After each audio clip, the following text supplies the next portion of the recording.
Chapter 4, Canto 4, Chapter 8, Text 38. Nunam bhavan bhagavato yo angacha parameshtina vitudan atate vinam hitaya jagator kavat. My dear Lord, you are a worthy son of Lord Brahma, and you travel playing on your musical instrument, the veena, for the welfare of the entire universe, for the benefit of all living beings. Purport. Dhruva Maharaja, although a young child, expressed his hope that he might be offered the benediction of a kingdom which would exceed in opulences those of his father and grandfather. He also expressed his gladness that he had met such an exalted person as Narada, whose only concern was to illuminate the world like the sun, which rotates all over the universe only for the purpose of benefiting the inhabitants of all planets. Actually, the sun is considered to be the king of all the planets because of this, most munificent, which rotates all over the universe only for the purpose of benefiting the inhabitants of all planets. Narada Muni travels all over the universe for the sole purpose of performing the best welfare activity for the entire universe by teaching everyone how to become a devotee of the Supreme Personality of Godhead. Thus, Dhruva Maharaja felt fully assured that Narada Muni could fulfill his desire, even though the desire was very extraordinary. Example of the sun is very significant. The sun is so kind that it distributes his sunshine everywhere without consideration. Dhruva Maharaja requested Narada Muni to be merciful to him. He pointed out that Narada travels all over the universe just for the purpose of doing good to all conditioned souls. He requested that Narada Muni show his mercy by awarding him the benefit of his particular desire. Dhruva Maharaja was strongly determined to fulfill his desire, and it was for that purpose that he had left his home and palace.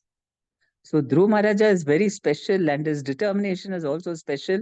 His desire is also extraordinary. And so the Paramatma, imagine Narada Muni is such a busy person.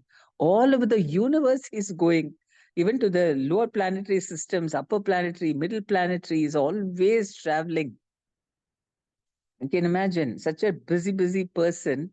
Krishna has sent him specially for Dhruva Maharaja. And that's why he is very hopeful. Then there is nothing that Narada Muni cannot uh, get, because he is giving he Narada because he is always wanting to do good for everyone, for the welfare of the entire universe. And you're a worthy son of Lord Brahma, and you travel playing on your musical instrument, the veena, for the welfare of the entire universe. You're like the sun which rotates in the universe for the benefit of all living beings. So that is why he was very confident that Narada Muni had no selfish interest at all, completely only for the sake of others. So absolutely no envy at all for any living entity. He just wanted to benefit everyone. So that's why he felt completely assured that Narada Muni could fulfill his desire. Maitreya uvacha iti udahritam akranya Bhagavan Naradastadha Pritah pratyahatam bhalam sadvakyam anukampaya. The sage Maitreya continued. The great personality Narada Muni, upon hearing the words of Dhruva Maharaja, became very compassionate towards him. And in order to show him costless mercy, he gave him the following expert advice. Since the great sage Narada is the foremost spiritual master, naturally, his only activity is to bestow the greatest benefit upon whomever he meets. Dhruva Maharaja, however, was a child, and so his demand was also that of a playful child. Still, the great sage became compassionate towards him, and for his welfare he spoke the following verses. So, how much Narada Muni is so compassionate to anyone, he doesn't see any qualification. Even he went to Mrigari, the hunter, then Dattu Ratnakar made him Valmiki. He doesn't consider.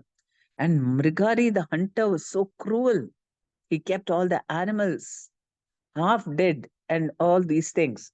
And still, Narada Muni did not feel disgusted with him and curse him or something like that.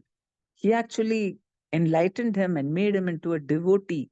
What a fantastic person he is, like Chaitanya Mahaprabhu, not seeing any qualification at all and make the worst of people into the best of people. So that's why he was so compassionate towards the Dhruv Maharaja. Narada Uvacha Jananya Bit Jananya Bihita Panta Savai Nihri Yasasyathi Bhagavan Vasudevastam Bhajatam Pravanatmana. The great sage Narada told Dhruv Maharaja, the instructions given by your mother Suniti to follow the path of devotional service to the Supreme Personality of Godhead is just suitable for you.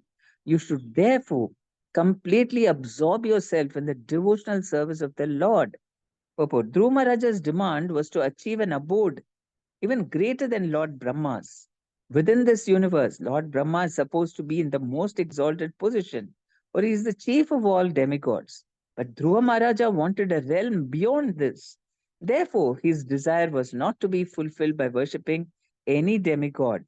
As described in Bhagavad Gita, the benedictions offered by the demigods are all temporary. Therefore, Narada Muni asked Dhruva Maharaja to follow the path recommended by his mother to worship Krishna, Vasudeva. When Krishna offers anything, it is beyond the expectation of the devotee. Both Suniti and Narada Muni knew that the demand of Dhruva Maharaja was impossible for any demigod to fulfill, and therefore both of them recommended following the process of devotional service to Lord Krishna. Narada Muni is referred to here as Bhagavan because he can bless any person just as the Supreme Personality of Godhead can. He was very pleased with Dhruv Maharaja and he could have at once personally given whatever he wanted. But that is not the duty of the spiritual master. His duty is to engage the disciple in proper devotional service as prescribed in the Shastras.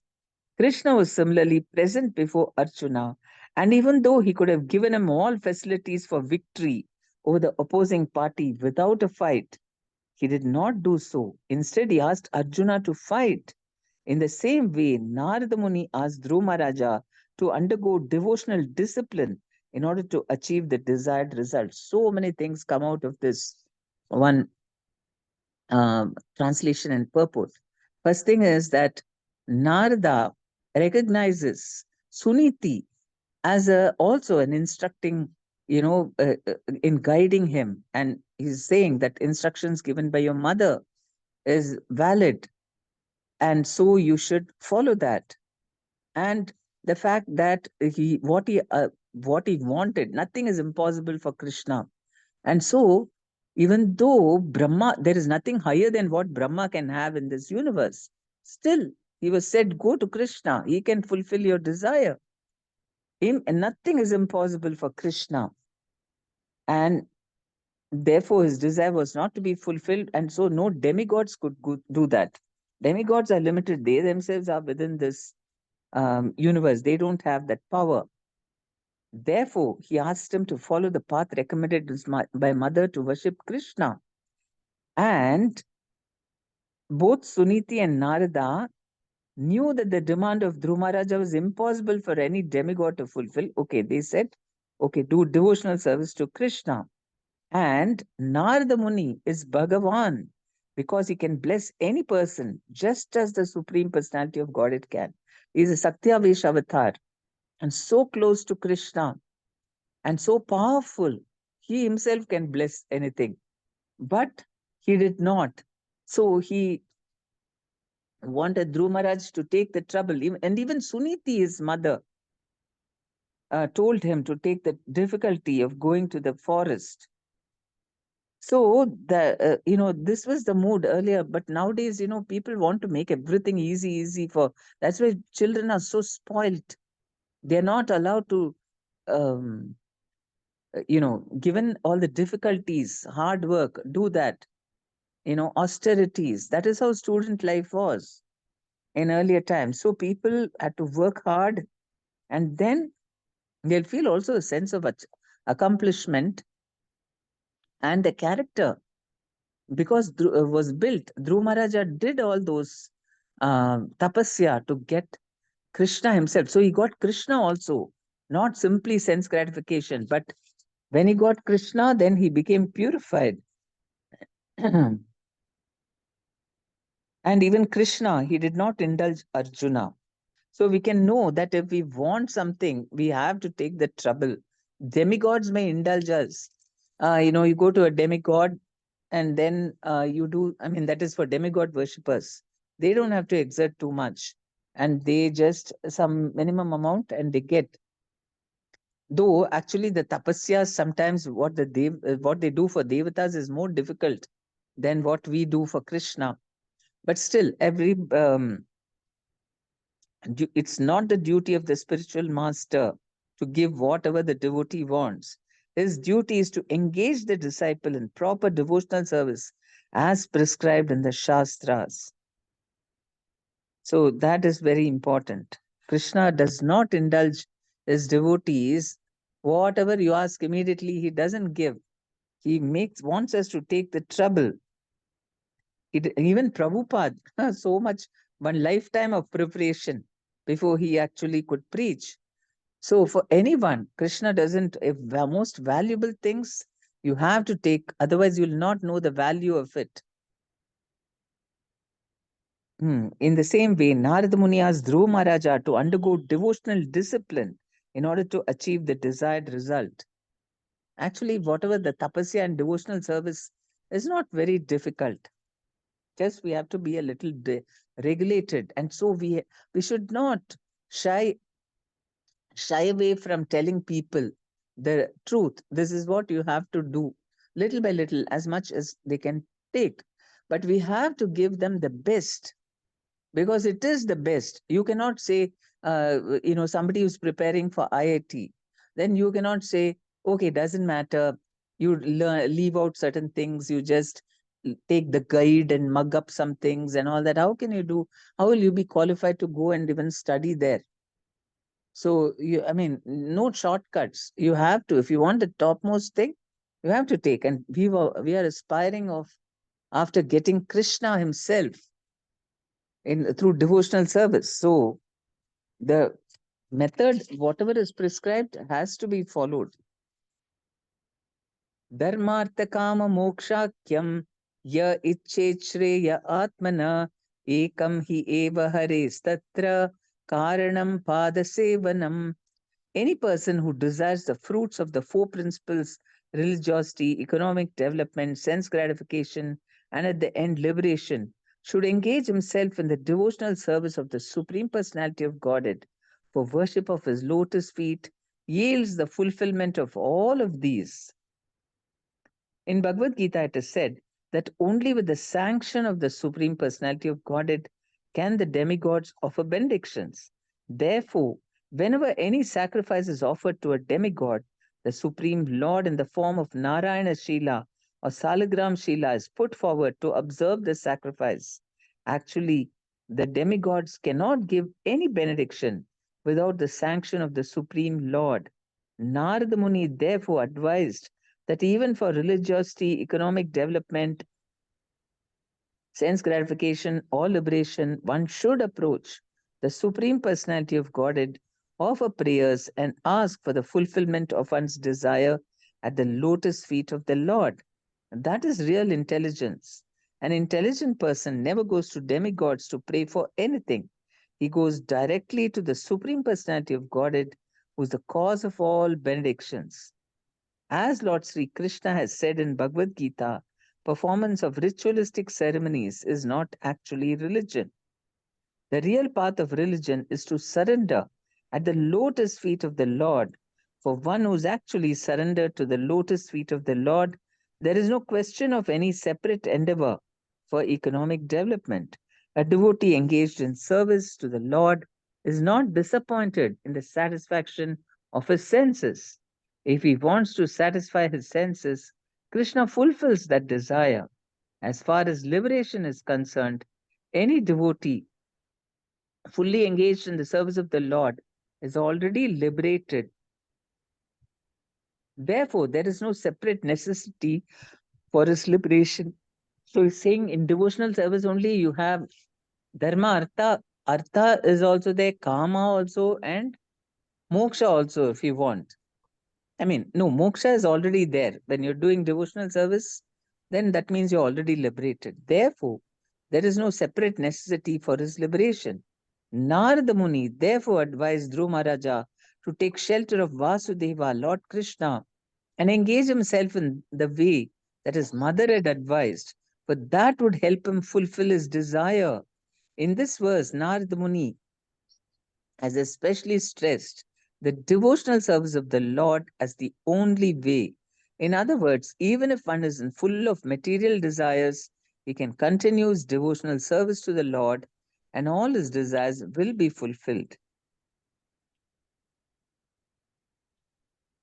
Tattata gaccha bhadram te yamunayas tatam suchi punyam madhuvanam yatra sannidhyam nityadahare.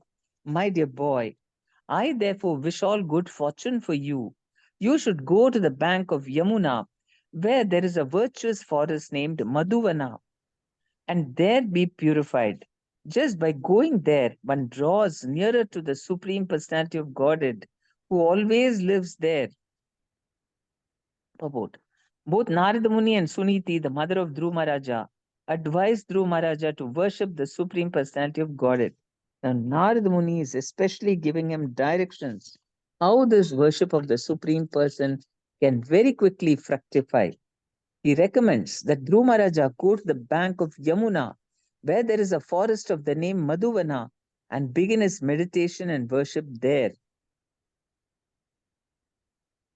Places of pilgrimage yield a special advantage for a devotee in quickly advancing in spiritual life. Lord Krishna lives everywhere, but still it's very easy to approach him in holy places of pilgrimage because these places are inhabited by great sages. Lord Sri Krishna says that he lives wherever his devotees are chanting the glories of his transcendental activities. There are many places of pilgrimage in India, and especially prominent are Badri Narayana, Dwarka, Rameshwara, and Jagannath Puri. These sacred places are called the four Dhamas. Dhama refers to a place where one can immediately contact the Supreme Lord. To go to Badri Narayana, one has to pass through Haridwar on the path to the Supreme Personality of Godhead. Similarly, there are other holy places of pilgrimage, such as Prayag and Mathura, and the topmost of them all is Vrindavana. Unless one is very advanced in spiritual life, it is recommended that he live in such holy places and execute devotional service there. But an advanced devotee like Narada Muni, who's engaged in preaching work, can serve the Supreme Lord anywhere. Sometimes he even goes to the hellish planets. Hellish conditions do not affect Narada Muni because he's engaged in greatly responsible activities and devotional service. According to the statement of Narada Muni, Madhuvana, which is still existing in Vrindavana area in the district of Mathura, is a most sacred place. Many saintly persons still live there and engage in the devotional service of the Lord. There are 12 forests in the area of Vrindavana, and Madhuvana is one of them. Pilgrims from all parts of India assemble together and visit all 12 of these forests. There are 5 forests on the eastern bank of Yamuna: Bhadravana, Bilvavana, Lauvana, Bhandiravana, and Mahavana. On the western side of the bank, there are 7: Madhuvana, Talavana, Kumudavana, Bahulavana, Kamyavana, Kadiravana, and Vrindavana. In these 12 forests, there are different ghatas or bathing places. They are listed as follows: Avimukta, Adirudha, Guhya Tirtha, Prayag Tirtha, Kanakala, Tinduka Tirtha, Surya Tirtha, Vataswami, Dhruva Ghat, where there are many nice trees of fruits and flowers, is famous because Dhruva Maharaja meditated and underwent severe penances and austerities there in an elevated spot. Then Rishi Tirtha, Moksha Tirtha, Buddha Tirtha, Gokarna, Krishna Ganga, Vaikunta, Asikunda, Chatu Samudrika Kupa, Akrura Tirtha. When Krishna and Balram were going to Mathura in the chariot driven by Akrura, all of them took baths in this ghat. Yagnika Viprasthana, Kubja Kupa, Rangasthala, Manchasthala, Malayuddhasthana, and Dashavameda Ghat. So all these are very, I mean, we know that when we go to holy places, we feel very, very purified. It's easy to think about Krishna, right? When you go to Mayapur and Vrindavan, it's like you can never forget Krishna, very, very powerful presence. You know that. But still, Prabhupada said that if you preach and all that, even in the cities, if you chant Hare Krishna, do devotional service and preach, and then you can feel the presence. And that is a fact. Before we started Bhakti Viksha program, we just used to wait for holidays to go to Mayapur and Vrindavan. Otherwise, we felt we had to charge ourselves. And yeah, and also we felt, oh, we're not doing enough service. So we then thought only in temples we can do service. So many of them joined also temples, and then we wanted to buy, build apartment next to our Hare Krishna hill. Madhu Pandit had taken money from us, and he was working on that. And then 10 people from the yatra joined temples full time. Three of course, the Bhaktijan Prabhu is Mataji and daughter. They joined Mayapur temple full time. Then Sridham Prabhu, who's still in the Hare Krishna hill. Then Parag Khatri, yeah, he is living outside because he got married. Then there were other 2, 3 other people who joined full time because they felt, after some time, oh, not much services, and we want fully to be absorbed in Krishna consciousness. So that is why we felt, oh, we are living in what a place, the desert and a materialistic place. So everybody felt the need to go. So it helps. But once we started Bhakti Vriksha program, then nobody said anything. They said, here only it's very nice. I mean, no one even felt the need because they were fully absorbed. So that is how in the cities, if we do preaching, then of course we want to go to Mayapur, Vrindavan, and all that. But our consciousness becomes Mayapur, Vrindavan. We are always meditating on that. Always, oh, Mayapur. Immediately we are thinking, oh, so wonderful. There, Panchatattva and Radha Madhav, and our mind goes there, isn't it? All devotees every day sharing pictures, this, that. So that is basically, that's when Narada Muni, any place is like Vaikunta for him. And of course, we are not on that level, but if we are preaching, because he is preaching, everywhere is Vaikunta for him. And so if we, also Prabhupada said that if we are engaged in preaching, then we can feel the presence of Krishna with us. And Chaitanya Mahaprabhu has said, if you do Bhakti Vriksha in your house, he didn't say Bhakti Vriksha. Yeah, Bhakti Vriksha is also given by his name only. I mean, he is only given the name Bhakti Vriksha, that he has come to grow the Bhakti Vriksha. And if you engage in preaching, then he says, you don't have to go anywhere. I will come into your house and we will never lose company. So that is the wonderful thing. Snatvanusvanam tasmin kalindhya salile shive kritvochithani nivasan atmana kalpitasana. Narada Muni instructed, my dear boy, in the waters of the Yamuna river, which is known as Kalindi, You should take 3 baths daily because the water is very auspicious, sacred, and clear. After bathing, you should perform the necessary regulative principles for Ashtanga Yoga and then sit down on your asana, sitting place in a calm and quiet position. Purport. It appears from this statement that Dhruv Maharaja had already been instructed how to practice the eightfold yoga system, which is known as Ashtanga Yoga. Imagine 5 years only, he knew all that. This system is explained in our Bhagavad Gita as it is in this chapter entitled Sankhya Yoga, pages 319 to 322. It is understood that in Ashtanga Yoga, one practices settling the mind and then concentrating it on the form of Lord Vishnu, as will be described in the following verses.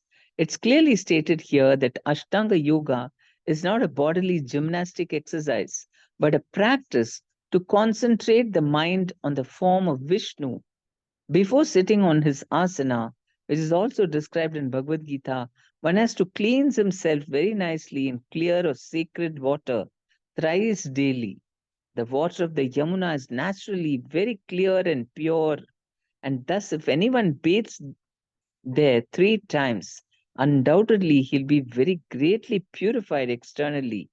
Narada Muni therefore instructed Dhruva Maharaja to go to the bank of the Yamuna and thus become externally purified. This is part of the gradual process of practicing mystic yoga, whose cleanliness is next to godliness. And bathing is a very important aspect, keeping ourselves clean. So then, okay. Pranayamena trivrata pranindriya manomalam shaner vyudasya bidayayen manasa guruna gurum. After sitting on your seat, practice the 3 kinds of breathing exercises and thus gradually control the life air, the mind, and the senses. Completely free yourself from all material contaminations and with great patience begin to meditate on the Supreme Personality of Godhead. Mm. Purport. In this verse, the entire yoga system is described in summary, and special stress is given to the breathing exercises for stopping the disturbing mind. The mind by nature is always oscillating, for it's very fickle, but the breathing exercise is meant to control it. This process of controlling the mind might have been very possible in those days, millions of years ago, when Dhruva Maharaja took to it.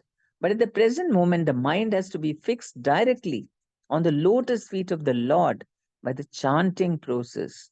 By chanting the Hare Krishna mantra, one immediately concentrates on the sound vibration and thinks of the lotus feet of the Lord, and very quickly one is elevated to the position of samadhi or trance. If one goes on chanting the holy names of the Lord, um, which are not different from the Supreme Personality of Godhead, naturally his mind becomes absorbed in the thought of the Lord.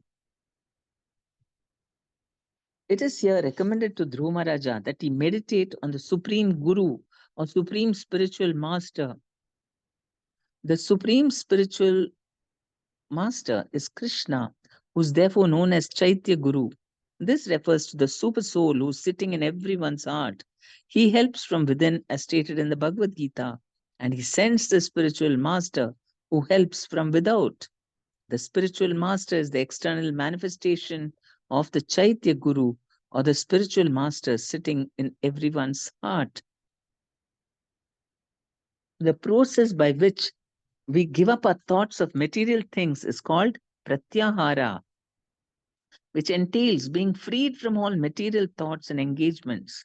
The word abhidyayet, which is used in this verse, indicates that unless one's mind is fixed, one cannot meditate. The conclusion, therefore, is that meditation means thinking of the Lord within. Whether one comes to that stage by Ashtanga Yoga system or by the method recommended in the Shastras, especially for this present age, to constantly chant the holy name of the Lord, the goal is to meditate on the Supreme Personality of Godhead. Hmm. So in the Ashtanga Yoga process, he said that you breathe three kind of breathing exercises, control the life air, and then with that, the mind gets controlled and the senses also. Completely free yourself from all material contamination and with great patience begin to meditate on the Supreme Personality of Godhead. So that is the mechanical method of, of doing breathing exercises so that the mind gets controlled and then one can meditate. That is more difficult. We have active meditation, listening to the holy name, and then with that, the mind automatically gets controlled. Mind by nature is very fickle, but the breathing exercise is meant to control it. But Prabhupada is saying this may have been possible those days, but not at the present moment. Mind has to be fixed directly on the lotus feet of the Lord by the chanting process. So this is more powerful than that, most powerful. So somehow, by chanting the names of Krishna, our mind is getting and chanting the names of Krishna and listening to it, mind gets controlled. One immediately concentrates on the sound vibration and thinks of the lotus feet of the Lord, and very quickly one is elevated to the position of samadhi or trance. If one goes on chanting the holy names of the Lord, which are not different from the Supreme um, Supreme Personality of Godhead, naturally his mind becomes absorbed in the thought of the Lord. And then he's saying that Guru Maharaja has been, because Ashtanga Yoga is for realizing the Paramatma. So he's saying, he told him about the Chaitya Guru, meditate with great patience, begin to meditate on the Supreme Personality of Godhead, which is Dhruva Maharaja, that he meditate on the Supreme Guru or Supreme Spiritual Master, who is Krishna, who's sitting in everyone's heart. He helps from within, as stated in the Bhagavad Gita, and he sends the spiritual master who helps from without. So the so because the Paramatma is there in everyone's heart, and we are supposed to be contacting him, but we cannot hear him. So the Paramatma expands himself as one of his devotees, and he tells us, okay, now you listen to this spiritual master, external representation of the Paramatma within. The process by which we give up our thoughts of material things is called pratyahara. So we have yama, niyama, asana. And so these are yama are following rules and regulations before one can come to the platform of going to the forest and all that. So by doing all that, like four regulative principles and doing karma yoga and all that, so then you become little detached, and then asanas and pranayama. So so by pranayama, then breath control, then you're able to withdraw the mind from external sense gratification, pratyahara. Wherever the mind is going, pull it out. No, you're not going to meditate on that. You're going to meditate on the Paramatma within your heart.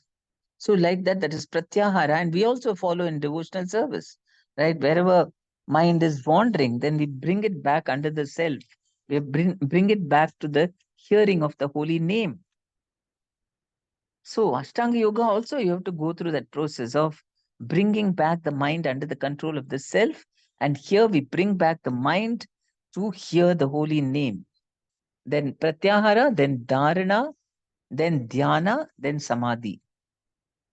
So the Dharana is the preparatory stage for Dhyana, concentration. And then Samadhi is complete deep absorption. So the process by which so through yogic process also you can get God. And that's why, because those days, meditation was the method. Satya Yuga, anybody could imagine a small child was also aware about this. He just told him, he didn't tell him how to do breathing exercise and all that. He said, you do. That's it. He gave instructions and went away and he could follow it. That was Satya Yuga. So the word abhidhyayet, which is used in this verse, indicates that unless one's mind is fixed, one cannot meditate, right? Mind is wandering here and there. So that is what the advanced stage is, nishta. When anartha nivritti goes, our stages are like that. We start doing, uh, instead of doing asanas, breathing control, and all for controlling the senses and mind, for us it is uh, Shraddha, Sadhu Sangha, Bhajana Kriya, then we have to go through Anartha Nivritti. That all anarthas, unwanted things which we are so attached to, have to be curbed and to be removed. Then only we can think about the Lord, Nishta. We come to the platform of Nishta, where we are fixed. We're not disturbed by so many other wandering mind. Only after that we make a steady progress, just like Pratyahara. The yogi is very, uh, strongly convinced that I must control my mind and put my mind on Krishna. So then comes, once the mind is controlled, Nishta, then you get Ruchi, Asakti, Bhava, Prema, everything. So the most difficult thing is for Ashtanga yogis also to control the mind and bring it back under their self. And for devotees, it is Anartha Nivritti stage. All the anarthas have to be plucked out, and Krishna also helps. Sometimes devotees wonder why I'm doing so much and then, so much suffering. That's all part of the anartha nivritti. All the anarthas, unnecessary attachments, and we focus only on Krishna. That is all we are supposed to focus and want to serve Him. We have the serving attitude and we are just thinking about Him. Everything else He will arrange. That's why we've got it all. Our cabinet meeting is here in the heart. We don't have to externally sit and meet with Krishna and all that. Here in the heart, we chant and we hear. And then Chaitanya Mahaprabhu says, your heart, the flame will start burning. You put more ghee by chanting Hare Krishna. All this conference with Krishna happens within the heart. You don't have to go anywhere. Right? For us, for Ashtanga yogis, at least they have to leave and go to Madhuban and all, he said. Nobody tells us like that. Now you go to Vrindavan and sit and chant. No. Here only you chant because chanting is so powerful and Panchatattva and to render some service. Then here only we can contact the Lord. The process by which we give up our thoughts of material things is called Pratyahara, which entails being freed from all material thoughts and engagements. Now, for some time, what we do, lip from the mouth, Hare Krishna will come, but mind will be fixed in all material enjoyment. How long we are going to do that? Then you continue like that, we're just procrastinating. We're just, you know, we're not actually, it's like lighting a fire and pouring water on it because we're not getting purified at all. So many years I've chanted, still I'm attached, still I want the same things, still no improvement. Why? Only because not people tend to think, oh, this Hare Krishna mantra, I don't know if it's powerful. I've been a devotee for so long, I'm doing all sadhana, still I'm the same. I still have my material attachments, I still get angry, whatever. Why? Because you're not listening, that's all. Just listen to the holy name, finished. All your anarthas will go away because then, you know, the attachment, I mean, Holy name is so powerful. It's Krishna himself. And we have to cry to Krishna, please pull me. I want to be attached to you, not to all the Maya. Please, Maya is chasing me. Now you only can protect me. And by his strength, so Bhakti Yoga is very nice. So Dhruva Maharaja was doing both. He was doing Ashtanga Yoga plus Bhakti Yoga. So definitely going to succeed. And not only that, in Madhuvana and all that. But of course, for us, just listening to the Hare Krishna mantra itself is enough. All your 90 or 99% of your advancement happens just in this, listening to the holy name. Then pratyahara or anartha nivritti will happen. Then only we can fix our mind on Krishna or pray to him. Then or when we chant mantras, it will have some effect because we are thinking, we are just hearing. That's all. We have to hear the mantra and not think of anything else. Then then we've already crossed anartha nivritti and come to nishta. So similar things.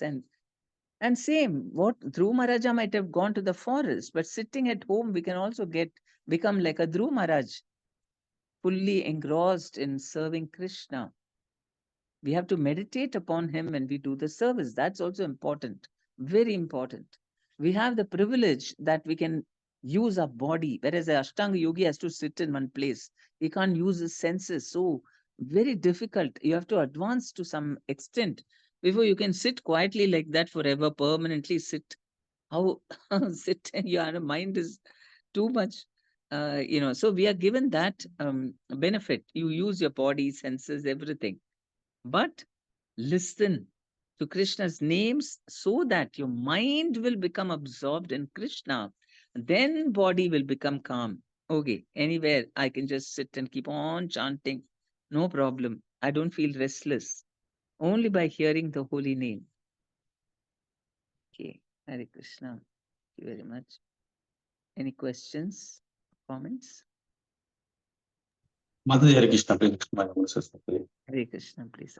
Mataji, this yesterday's verse, I just need your mercy to understand what is this 4834.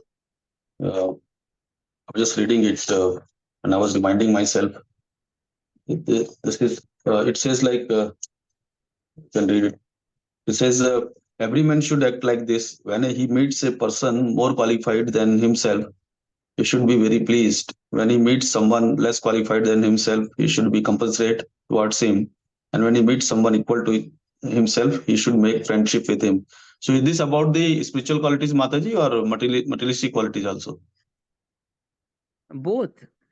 Both, okay. Okay, Mataji. That is why, this Drupada and Drona, Drupada and Drona was friends in the Gurukul, and he told them that, you see, we both are like brothers, we're so close. Half my kingdom is yours. And so Drona, he took it seriously. And then when he went to meet him for a cow, actually, he just wanted a cow or something for his son for getting milk. He was not interested. I mean, he's a Brahmana. But he went and told, hey, remember, we were such close friends, and you said half the kingdom was mine. He said, what friend? Friendship is between equals. How are you and me equal? So he just snubbed him like that. So even materially. Okay, Mataji. Krishna. This part is very powerful, Mataji. It says when he meets someone less qualified than himself, he should be compassionate towards him. And I was thinking, all parampara is compassionate about me, and because even they like nobody's rejecting like whole parampara. I'm taking so many births, so many Satyug, the Aparteta is gone, but still I'm taking birth, but still the parampara is taking care of me. Nobody's rejecting. So full of compassion. It's coming from all the parampara. Mm. Yes. That is one thing. If we are grateful like that, then we'll also want to give that compassion to others. We don't become proud. See, sometimes, at the beginning, people become proud. See, I am very pure now. All these fallen people, see, I will not, then we try to condemn them. But then we have to understand we also were like that. Now we have to help others. So then we should not, that's what.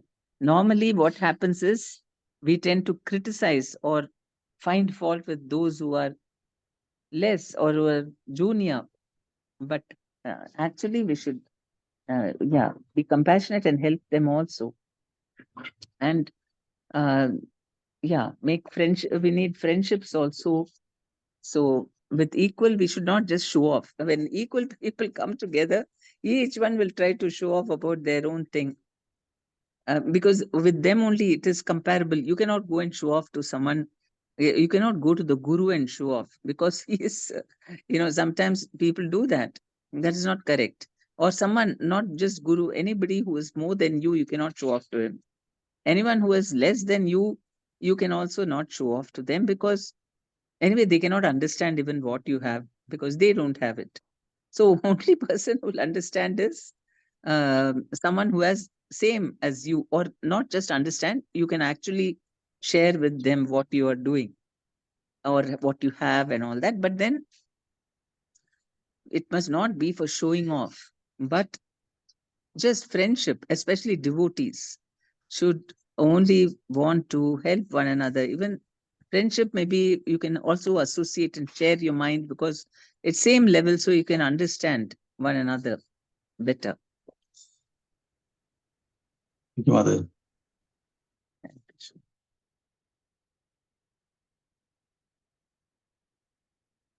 Okay, then we go for prayers. Then we pray for His Holiness Jep Tak Swami,